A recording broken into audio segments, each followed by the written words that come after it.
Hello everyone and a warm welcome to Achievers YouTube channel. Hey everyone, मैं हूं सौम्या और स्वागत है आपका हमारे यूट्यूब चैनल में। आज का जो टॉपिक है अयोध्या विवाद, इस पर आप लोगों ने बेशक बहुत सारी वीडियो देखी होंगी, लेकिन एक बार फिर से शुरू करके 5 अगस्त तक की राम मंदिर भूमि पूजन की ऐतिहासिक घड़ी को जीते हैं, ताकि आप इस केस की गंभीरता और सुप्रीम कोर्ट का डिसीजन दोनों ही समझ सकें।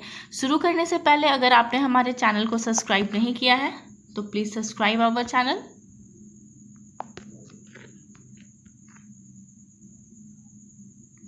एंड वीडियो को लास्ट तक देखें, अच्छा लगा तो लाइक एंड शेयर ज़रूर करें।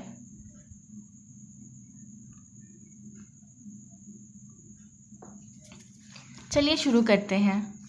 मंदिर से मस्जिद या मस्जिद से मंदिर, शुरू के 1 मिनट पे हम इस केस से जुड़े इम्पोर्टेंस पहलू जान लेते हैं, ताकि आप ये ना पूछें अयोध्या डिस्प्यूट इतना लंबा और पेचीदा क्यों है। इस केस की हिस्ट्री लगभग 500 साल पुरानी है, 1528 से शुरू होती है। तो अगर सवाल ज़मीन के मालिकाना हक, ज़मीन के टाइटल का है, तो ये हक हम कब से देखेंगे? 1528 से, जब बाबरी मस्जिद बनाई गई थी, या 1949 से, जब मंदिर में राम मूर्ति रखी गई थी, या 1992 से,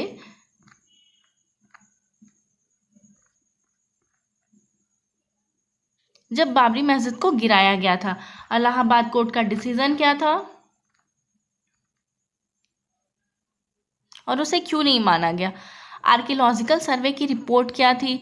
मेडिटेशन क्यों फेल हो गए? इस केस से जुड़े 3 पक्ष थे, उनके सबूत क्या क्या हैं, उन सबूतों के आधार पर उनकी मांग क्या क्या थी। And lastly we discuss top 20 important questions. चलिए शुरू करते हैं। हिंदू पक्ष का कुछ और कहना था और मुस्लिम पक्ष का कुछ और। इन सब के बीच में जो कहानी सामने आती है, चलिए इसे जानते हैं।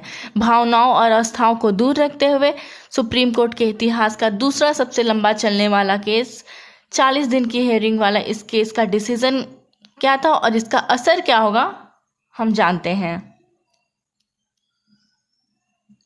1528 में बाबर के सेनापति मीर बाकी ने बाबरी मस्जिद बनवाई।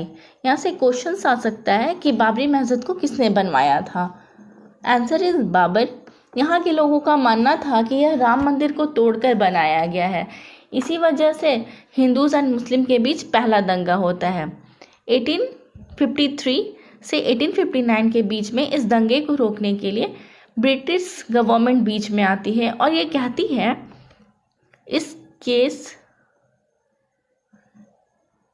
इस एरिया को 2 पार्ट में डिवाइड कर देते हैं। अंदर का जो हिस्सा है उसे मुस्लिम यूज़ कर लेंगे और बाहर का जो हिस्सा है उसे हिंदूज यूज़ कर लेंगे। इसके बाद 1885 में पहली बार ये अदालत पहुंचता है। महंत रघुवीर दास बाहर के हिस्से में पूजा करने के लिए छत निर्माण की मांग करते हैं।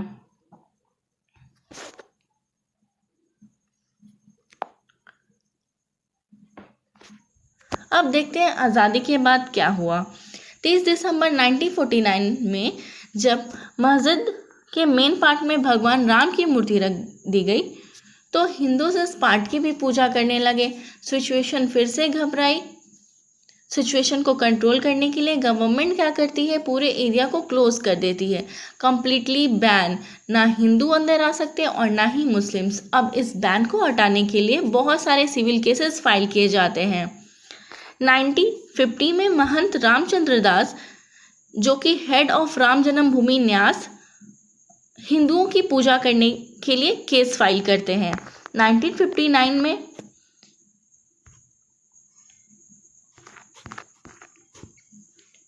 निर्मोही अखाड़ा केस फाइल करती है कि हमें ये पूरा एरिया मिल जाना चाहिए। फिर इसके 2 साल बाद 1961 में सुन्नी वक्फ बोर्ड फाइल करती है कि बाबरी मस्जिद का जो मालिकाना हक है, जो पोजीशन है, वो हमें मिलना चाहिए।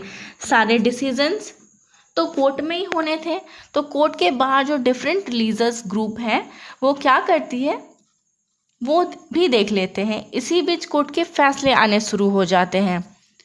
1986 फैजाबाद कोर्ट ने हिंदुओं को पूजा करने की परमिशन दे दी और इस डिसीजन से नाराज होकर मुस्लिम ने एक कमेटी बनाई जिसका नाम था बाबरी मस्जिद एक्शन कमेटी।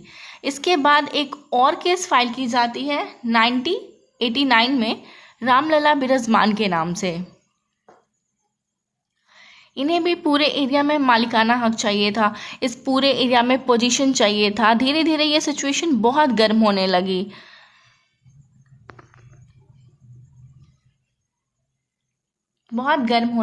आगे देखते हैं क्या होता है। नवंबर 1989 में जब विश्व हिंदू परिषद यानी कि VHP ने बुधवार 5 अगस्त को यहाँ एक शिलान्यास किया, जब प्रधानमंत्री नरेंद्र मोदी ने राम मंदिर का निर्माण करने के लिए एक 40 किलो की ईंट रखी। अयोध्या का गवाह बना। ऐतिहासिक, सांस्कृतिक, धार्मिक और राजनीतिक घटनाओं का यह एक मिश्रण है। सितंबर 1990 में मिनिस्टर लाल कृष्ण आडवाणी गुजरात के सोमनाथ से उत्तर प्रदेश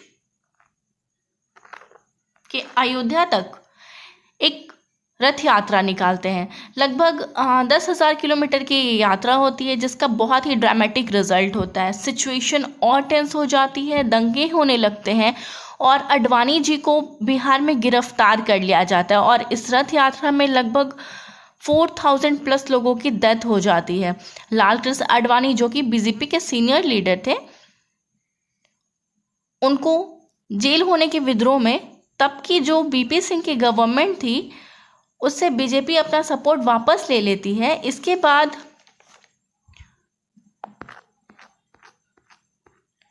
1991 में मामलों को गर्माता देख दंगों को रोकने के लिए ब्रिटिशर्स की तरह उत्तर प्रदेश में कल्याण सिंह की सरकार 1991 में कल्याण सिंह की सरकार भी पूरे तरह उस एरिया को अपने कंट्रोल में ले लेती है।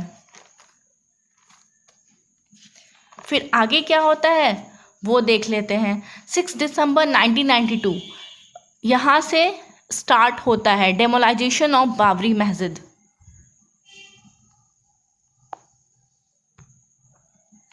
जब हजारों की संख्या में कर सवेक ने अयोध्या पहुंचकर बाबरी मस्जिद को ढा दिया और उसी स्थान पर एक अस्थायी राम मूर्ति बना दिया। इस इंसिडेंट के बाद पूरे इंडिया में बहुत दंगे होने लगे। 16 दिसंबर 1992 लेब्राहन कमेटी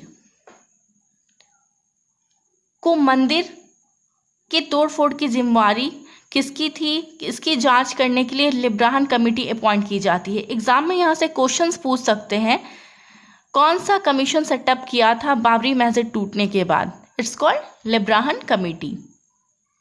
इसके बाद आते हैं 1993। इस टाइम सेंटर में आती है नरसिम्हा राव कांग्रेस गवर्नमेंट की सरकार। लगभग इसमें 49 लीडर इस केस में थे। कांग्रेस गवर्नमेंट ने ये प्रपोजल था कि अयोध्या की इस डिस्प्यूट एरिया में एक राम मंदिर, एक मस्जिद, एक लाइब्रेरी, एक म्यूजियम और बाकी सुविधाओं का निर्माण कराना चाहिए। कांग्रेस की गवर्नमेंट इस प्रपोजल को बीजेपी ने स्ट्रांगली अपोज किया। इसके बाद आ जाते हैं 2002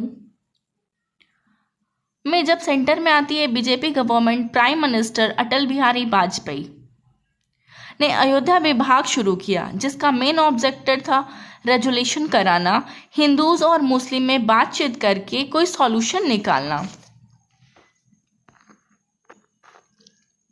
आगे बढ़ते हैं और देखते हैं क्या हुआ। फिर बात आती है अप्रैल 2002 में। इस एरिया का मालिकाना हक डिसाइड करने के लिए इलाहाबाद हाई कोर्ट में 3 निर्देश की बेंच नियुक्त की जाती है। ये 3 जस्टिस होते हैं, जस्टिस सुधीर अग्रवाल,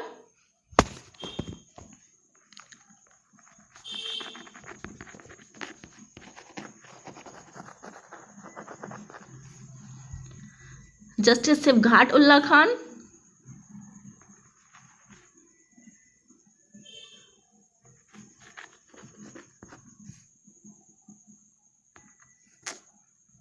और जस्टिस धर्मवीर शर्मा।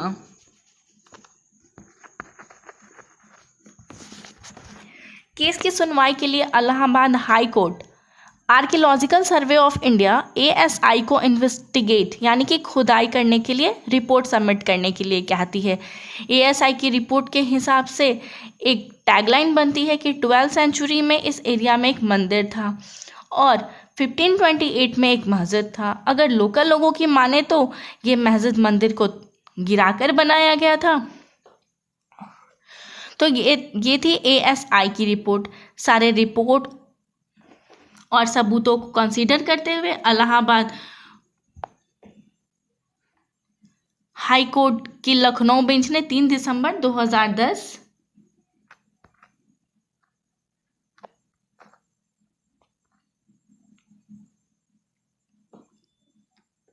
में एक ऐतिहासिक जजमेंट डिलीवर किया। उन्होंने इस पूरे डिस्प्यूट एरिया को 3 पार्ट्स में डिवाइड कर दिया Hindus, Muslim and Nirmohi Akhara.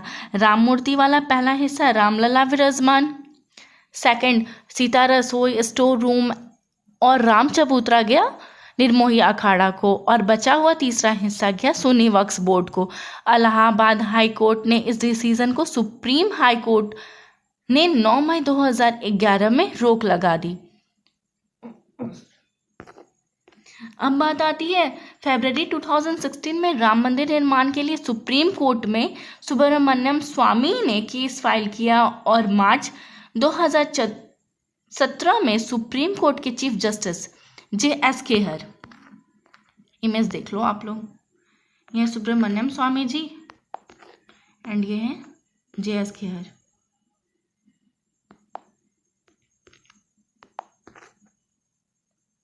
Jagdish Singh Khehar, ये 44th chief justice of India हैं, ने इस पूरे डिस्प्यूट को कोर्ट के बाहर आपसी सहमति से सुलझाने की सलाह दी। फाइनली 2019 5 जजों की बैठक बिठाई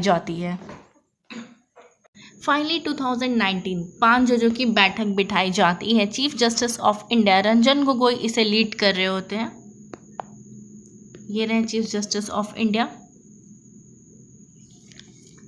और साथ होते हैं justice JY Chandrachud, justice Ashok Bhushan, justice SA Bobde and justice S Abdul Nazir.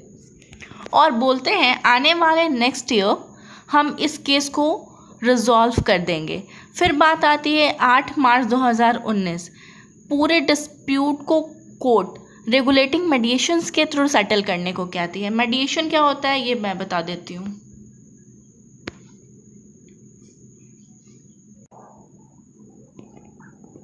मेडिएशन, supreme court के अंदर एक बात ध्यान रखिएगा, जो सेक्शन 89 होता है CPC को आप 4 तरीके से केस को सॉल्व कर सकते हैं। फर्स्ट जो होते हैं आप एब्रिटेशंस के पास जा सकते हैं और सॉल्व कर सकते हैं, यानी कि यह एक प्रकार की मध्यस्थता होती है, एविडेंस जो उसके बाद में जजमेंट दिया जाता है, यानी कि इसमें एविडेंस की आवश्यकता होती है और एविडेंस को देखा जाता है और उसके बाद जजमेंट दी जाती है। सेकंड तरीका होता है कॉन्सिलेशंस, इसके अंदर दोनों पार्टी आउट ऑफ कोर्ट जाके सेटलमेंट कर लेती है। एंड थर्ड जो होते हैं वो होते हैं जुडिशियल सेटलमेंट, और आपने सुना होगा लोक अदालत वगैरह। एंड फोर्थ होती है मेडिएशन।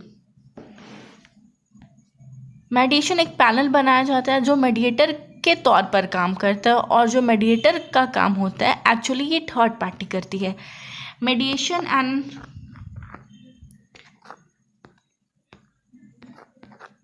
एंड आर्बिट्रेशंस दोनों ही मध्यस्थता होती है, बट आर्बिट्रेशंस में एविडेंस की ज़रूरत होती है और मेडिएशन में एविडेंस की ज़रूरत नहीं होती, आपस में मिलकर लोग सॉल्व करते लेते हैं। इसे सेक्शन 89 CPC के तहत किया जाता है। एग्जाम में ये पूछ सकता है यह किसके द्वारा बिठाया जाता है। चलिए आगे बढ़ते हैं और देखते हैं क्या होता है। मई 2019 मेडिएशन पैनल अपनी रिपोर्ट सुप्रीम कोर्ट को जमा करने कहती है, जिसके बाद सुप्रीम कोर्ट में 40 दिन की मतलब 6 अगस्त से 14 अक्टूबर हेयरिंग चलती है। इस हेयरिंग के बाद सुप्रीम कोर्ट अपनी हेयरिंग रिसॉल्व कर लेते हैं, पर पार्टी को मॉडलिंग ऑफ रिलीफ जमा करने को बोलती है। मीन्स जो भी पार्टीज़ ने अपना क्लेम मांगा है उसके अल्टरनेटिव में उन्हें क्या चाहिए ये जमा करने बोलती है। फर्स्ट, निर्मोही अखाड़ा को रिप्रेजेंट कर रहे होते हैं सुनील कुमार जैन। इनका मेन इशू होता है 1948 से जो अंदर वाला जो एरिया था वो हमें मिलना चाहिए। इसके लिए उनके पास कोई डॉक्यूमेंट्स नहीं था ये बता सके कि पूरे एरिया का पोजीशन उनके पास है। सुन्नी वक्फ बोर्ड को रिप्रेजेंट कर रहे थे सुनील धवन। इनका कहना था 6 दिसंबर 1992 को इस एरिया में मस्जिद था और सिर्फ यही फैक्ट कंसीडर किया जाना चाहिए। 1949 in the middle of the night मस्जिद में राम मंदिर यानी कि राम मूर्ति प्लेस की जाती है जो कि इलीगल एक्ट था। इस इलीगल एक्ट से किसी दूसरे पार्टी को प्रॉफिट नहीं होनी चाहिए। सुन्नी वक्फ बोर्ड ने कहा हिंदू राम चबूतरा पे पूजा करते हैं और यही राम जी का बर्थ प्लेस है। इस एरिया में अगर हिंदू पूजा कर रहे हैं तो कोई प्रॉब्लम नहीं है, पर inner courtyard Sunni Waqf board को ही मिलनी चाहिए। थर्ड है रामलला विराजमान रिप्रेजेंट CS विद्यानाथन का कहना था कि इस एरिया में हमेशा से ही राम टेम्पल ही था जिसे तोड़कर बाबरी मस्जिद बनाया गया था। उन्होंने ये भी कहा कि ये एरिया हमारे पोजीशन में है, मुस्लिम्स का या सुन्नी वक्फ बोर्ड का इस एरिया पर कोई पोजीशन नहीं है। ये रही ASI रिपोर्ट। ASI की रिपोर्ट पर स्ट्रेस करते हुए उन्होंने कहा कि बाबरी मस्जिद का जो पिलर और स्लैब्स हैं उसमें हिंदूज मोटिव ऑफ सब्सक्रिप्टर्स पाए गए हैं जो ये दिखाता है कि पहले यहाँ राम मंदिर था। फाइनली तीनों पक्षों की दलील सुनने के बाद सुप्रीम कोर्ट ने कहा यह सुनी हुई बातों पर बेस्ड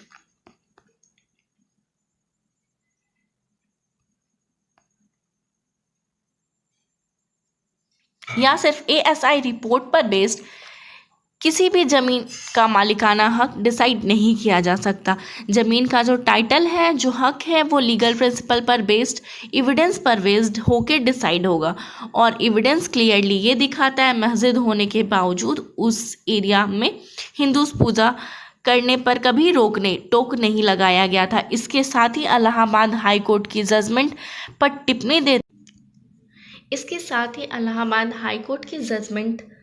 टिप्पणी देते हुए सुप्रीम कोर्ट ने ये कहा इलाहाबाद जो जजमेंट था पूरे हिस्से को 3 हिस्सों में बांट देना चाहिए। ये अनसस्टेबल जजमेंट था, ये गलत रिलीज थी। क्योंकि ऐसी रिलीज किसी भी पार्टी ने मानी ही नहीं। सुप्रीम कोर्ट ने इसे गलत बताया। इसके बाद सुप्रीम कोर्ट ने कहा क्योंकि majority of the case historical facts and figure पर बेस्ड बाहर के हिस्से में 1858 से हिंदूज पूजा करते आ रहे हैं जिससे उनका कंट्रोल इस्टेब्लिश होता है। और कोर्ट ने यह भी कहा मुस्लिम के नमाज अदा करने पर जो रोक लगाई गई है वो 23 दिसंबर 1949 से लगाई गई थी, उस दिन से जिस दिन से मंदिर में मूर्ति रखी गई,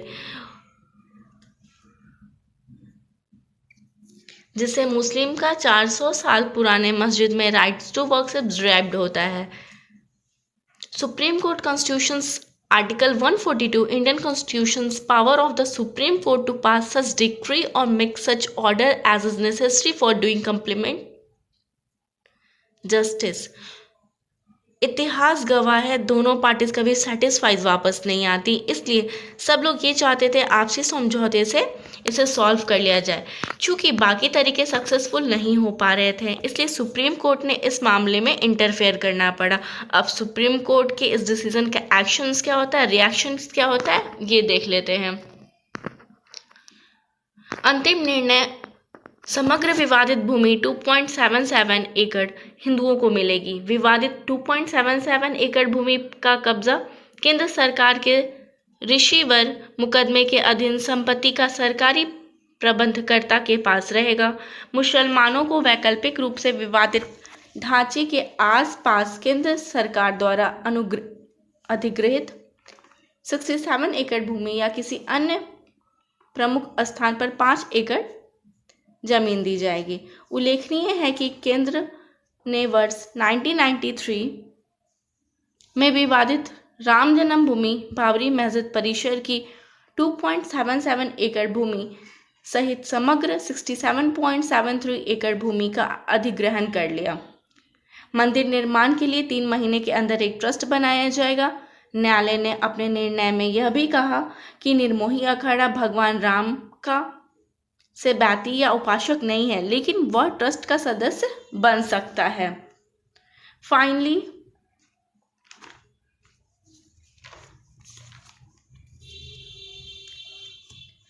सारे पक्षों और दलीलों को सुनने के बाद लास्टली सुप्रीम कोर्ट ने फाइनल डिसीजन दिया। इसमें से 2.77 एकड़ land will be allotted to Ramlalla Virajman for puja path and Sunni Waqf board will be allotted 5 एकड़ लैंड। सुप्रीम कोर्ट ने फाइनल डिसीजन बना दिया, उस पर थप्पा मार के इस केस को सॉल्व कर दिया और दोनों पक्षों को सेटिस्फाइज कर दिया।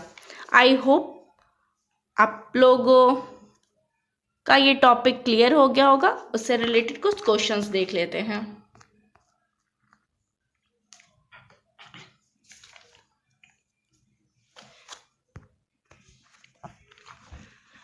फर्स्ट क्वेश्चन इज राम मंदिर निर्माण करने वाले ट्रस्ट को क्या नाम दिया गया है? ऑप्शंस बी, श्री राम जन्मभूमि तीर्थ क्षेत्र। श्री राम जन्मभूमि तीर्थ क्षेत्र राम मंदिर निर्माण करने वाले ट्रस्ट का नाम दिया गया है। सेकंड क्वेश्चन है, अयोध्या में बन रहे राम मंदिर का वास्तुकार कौन है? Option C, Chandrakant Sompura. ये इंपॉर्टेंट क्वेश्चन है एग्जाम पॉइंट ऑफ व्यू से। चंद्रकांत सोमपुरा अयोध्या में बन रहे राम मंदिर का वास्तुकार है। क्वेश्चन नंबर थर्ड, अयोध्या में राम मंदिर का निर्माण कौन सी कंपनी करेगी?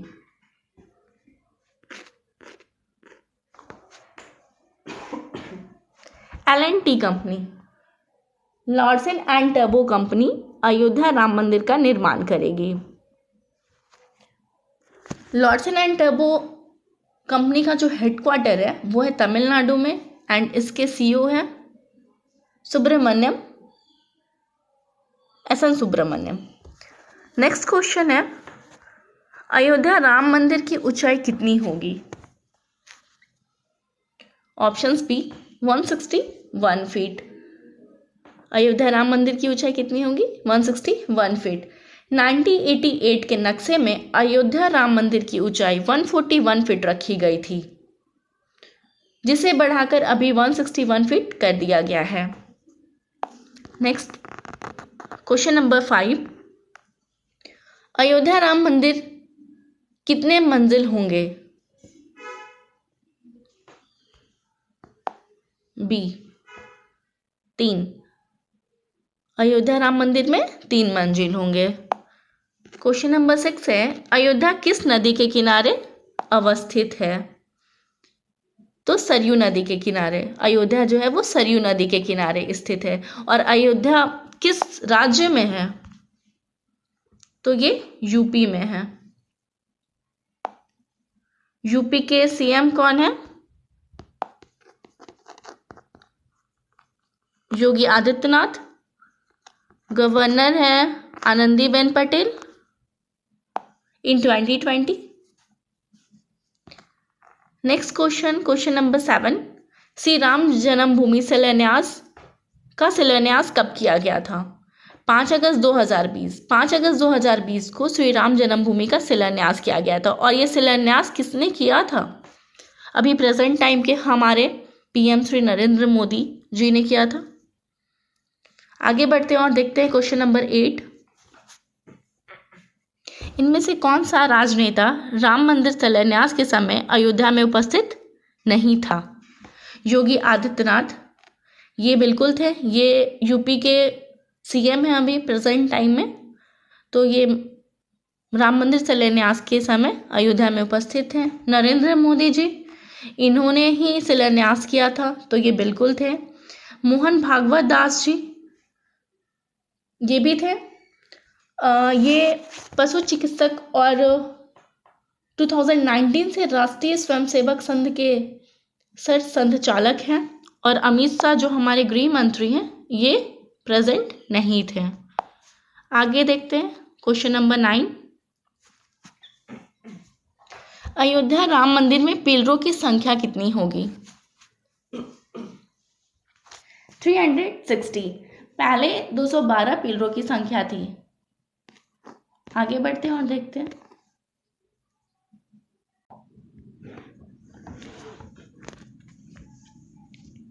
आगे बढ़ते हैं और देखते हैं क्वेश्चन नंबर 10। राम मंदिर बनाने वाली समिति के अध्यक्ष कौन हैं? महंत नृत्य गोपाल दास। जो महंत नृत्य गोपाल दास है, ऑप्शंस बी, ये राम मंदिर बनाने वाली समिति के अध्यक्ष हैं। आगे बढ़ते हैं और क्वेश्चन नंबर 11 को देखते हैं। राम मंदिर के निर्माण में लगभग कितना खर्च आएगा? 300 करोड़। 300 करोड़ राम मंदिर के निर्माण में खर्च आएगा। बाबरी मस्जिद को किस वर्ष गिराया गया था? 6 दिसंबर 1992। और यहाँ से सवाल आता है, बाबरी मस्जिद को किसने बनवाया था? बाबर ने। मीर बाकी उनके सेनापति थे, उनके द्वारा ही बनाया गया था। एक क्वेश्चन और आ सकते हैं, बाबर भारत कब आया था? 1526 में। बाबर भारत 1526 में आया था। आगे बढ़ते हैं और देखते हैं क्वेश्चन नंबर 13। अयोध्या विवाद में माननीय सुप्रीम कोर्ट ने अपना अंतिम फैसला कब सुनाया था? ऑप्शन सी, 9 नवंबर 2019। 40 दिन की हियरिंग वाला इस केस का डिसीजन था ये। अब तक सुप्रीम कोर्ट का दूसरा सबसे ज्यादा चलने वाला ये केस था अयोध्या विवाद, जिसका अंतिम फैसला 9 नवंबर 2019 को सुप्रीम कोर्ट ने सुनाया। आगे बढ़ते हैं और देखते हैं क्वेश्चन नंबर 14। अयोध्या विवाद का फैसला देने के लिए कितने जजों का बेंच बनाया गया था? ऑप्शंस बी, 5, जिसे लीड कर रहे थे chief justice of India Ranjan Gogoi ji. आगे बढ़ते हैं और देखते हैं क्वेश्चन नंबर 15। अयोध्या विवाद के फैसला देने वाली 5 सदस्यीय बेंच की अध्यक्षता किसने की थी? अभी मैंने ऊपर में बताया, options A, Ranjan Gogoi. Question number 16। Babri मस्जिद, यानी कि जब बाबरी मस्जिद को गिराया जा रहा था उस समय भारत के प्रधानमंत्री कौन थे? Options B, P V Narasimha Rao. जिस समय बाबरी मस्जिद को गिराया गया था उस समय भारत के प्रधानमंत्री पीवी नरसिम्हा राव थे। आगे बढ़ते हैं और देखते हैं क्वेश्चन नंबर 17। अयोध्या विवाद मुख्यतः कितने एकड़ जमीन पे था? ऑप्शंस ए, 2.77 एकड़। अयोध्या विवाद 2.7 एकड़ जमीन पे था। और अयोध्या विवाद के फैसले में मस्जिद के लिए कितनी जमीन दी गई थी? 5। आगे बढ़ते हैं और देखते हैं सुप्रीम कोर्ट ने अपने फैसले में सरकार को मस्जिद के लिए कितनी जमीन देने की बात कही गई थी? अभी मैंने ऊपर में बताया, ऑप्शन सी, 5 एकड़ जमीन सुप्रीम कोर्ट ने मस्जिद के लिए देने की बात कही। आगे बढ़ते और देखते क्वेश्चन नंबर 19। अयोध्या विवाद का फैसला किसके पक्ष में आया था? Option C, Shri Ram Janmabhoomi Nyas. श्री राम जन्मभूमि न्यास अयोध्या विवाद का फैसला इनके पक्ष में आया था। एंड लास्ट क्वेश्चन है क्वेश्चन नंबर 20। अयोध्या विवाद का फैसला देने से पहले लगातार कितने दिन की सुनवाई चली थी? Option C, 40 days. ओके, 40 दिन अयोध्या विवाद के फैसला देने से पहले लगातार सुनवाई चली थी। आई होप अयोध्या डिस्प्यूट से रिलेटेड सारे क्वेश्चंस आपको समझ आ गए होंगे। अगर वीडियो अच्छा लगा तो लाइक एंड शेयर करें। घर पे रहें, सुरक्षित रहें और पढ़ते रहें। यदि आप हमारे चैनल पे हैं तो subscribe our channel, press bell icon ताकि आने वाले वीडियो की नोटिफिकेशन आपको मिलती रहे। Keep watching and keep supporting our channel. That's it for now. See you in next video. Bye bye.